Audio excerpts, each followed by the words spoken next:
Zimbabwe's former president, Robert Mugabe, has died at the age of 95. That news was confirmed by current President Emmerson Mangagwa, who mourned him as an icon of liberation. Mugabe was Zimbabwe's first post-independence leader and held on to power for 37 years. But during that time, he ruled that country with an iron fist, crushing dissent and destroying the economy. He was forced to resign by the military in 2017. Robert Mugabe's political career began in the 1960s with the formation of a radical anti-colonialist movement dedicated to fighting white minority rule. After Zimbabwe became independent in 1980, elections were held, and Robert Mugabe's ZANU party won by a landslide. Mugabe became the country's first black prime minister, striking a tone of reconciliation and forgiveness despite his militant past. But hopes for a peaceful political transition weren't fulfilled. Political tensions and violence between Mugabe's supporters and political opponents persisted. Government forces were responsible for killing thousands of civilians.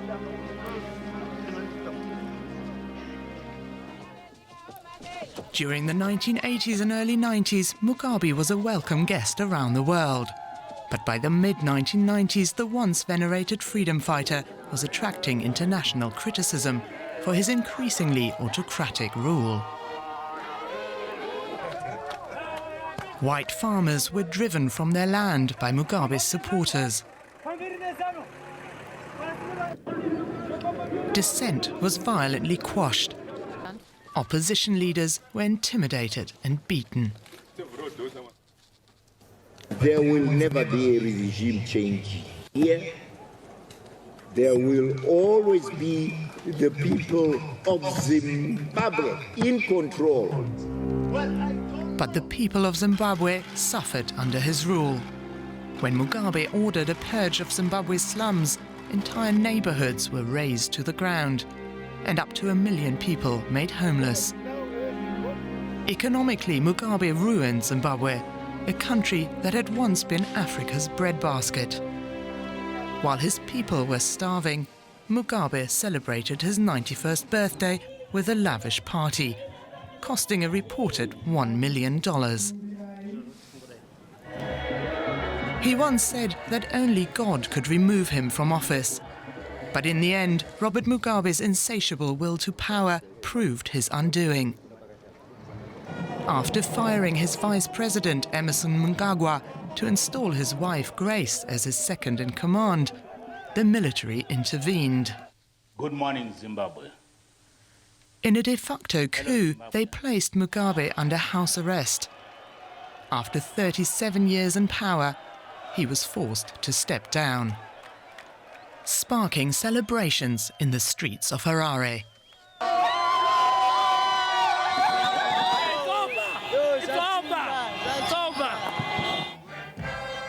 Some, especially in Africa, will honor Mugabe's legacy in the fight against white oppression. But many around the world will remember him as the continent's most notorious dictator. Let's go straight to Zimbabwe now for the very latest. We're joined by journalist Columbus Mavhunga. Good morning to you, Columbus. How's Mugabe's death being received where you are? I think it's too early to really see how people are reacting. But on social media, there are mixed feelings. Some saying a hero is gone, some saying a former dictator is gone. You know how you ruled the country over 37 years. And like what your report rightly said, from being a hero to a zero, others are saying he ruined the economy. He had inherited a very rich economy, but when he left, things were bad and are still bad.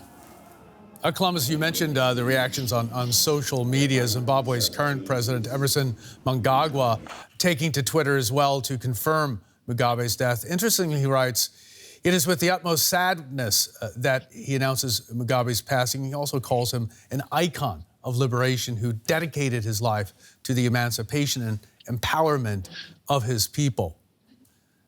Looking at that, do you think Mugabe is going to be remembered more as a hero rather than as a dictator?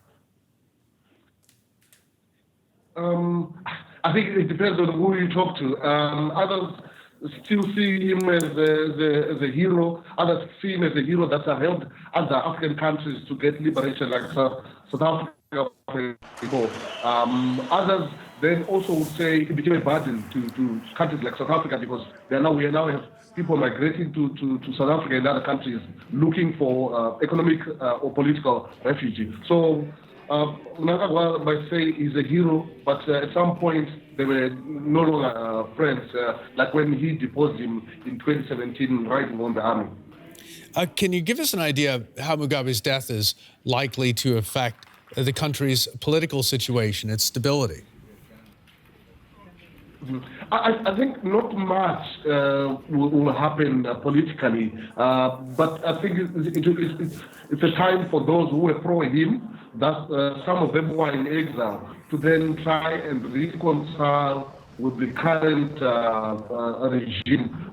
You would know that there are a number of former ministers and senior government officials who are in exile, who are riding on this to say, okay, we had our misgivings, or we didn't agree with you, Mr. President, the current one. They really now want to come back to Zimbabwe and restart their political career again. Columbus Mavhunga for us from Zimbabwe. Thank you so very much for that this morning.